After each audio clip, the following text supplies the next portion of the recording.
occurred in the parking lot that would be adjacent to the North Quincy High School gym, Your Honor. At that time, there was a basketball game that was going on in the gymnasium. After the shooting, it was known that the gym then went into lockdown. An officer who was arriving to that scene observed the victim, Mr. Monteiro, on the ground. His brother was with him. He was in front of the H&R Block that would be on Hancock Street.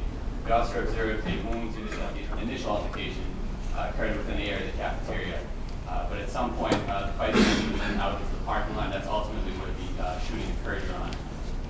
The Quincy police received information from witnesses that the suspects then ran to an East Swanham Street address at the 74 East Swanham Street, apartment number 1, after the shooting.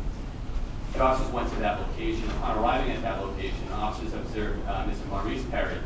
He was discovered walking away from the home towards the rear near a fence. He was detained at that point.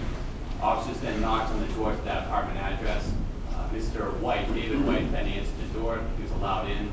Soon the officers were allowed in by Mr. White. They observed Mr. Christopher Oakes standing in the living room. When asked if there were any other individuals in the apartment at that time or in the building, Mr. White stated, "No, just me and my friend," referring to Mr. Oakes. The officer conducted a search in the building, including the basement, which was done with the canine.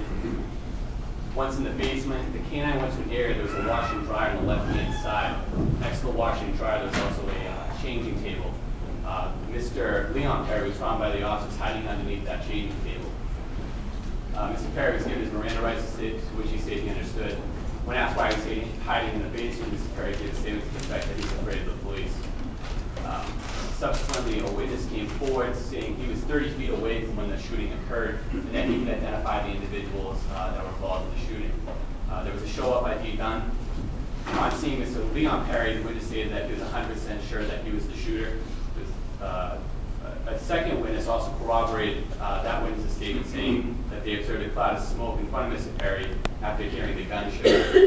Upon seeing Mr. David White, the witness stated that he was present during the shooting. Upon seeing Mr. Maurice Perry, the witness stated that he was present during the shooting. He was standing next to Leon Perry and yelling at the victim. Upon seeing Mr. Christopher Oakes, the witness stated that he was also present during the shooting and he was yelling at the victim. During booking, a chemist was called from the State Police Crime Lab. During the booking, Mr. Leon Perry, there was gunshot residue testing was completed on the left and right hands of Mr. Perry. Subsequently, at 6:02 p.m., Mr. Perry was interviewed, was taped interviewed, Your Honor, was Mirandized prior to the interview. Mr. Perry admitted to going to North Quincy High School to confront individuals that were there bothering his niece.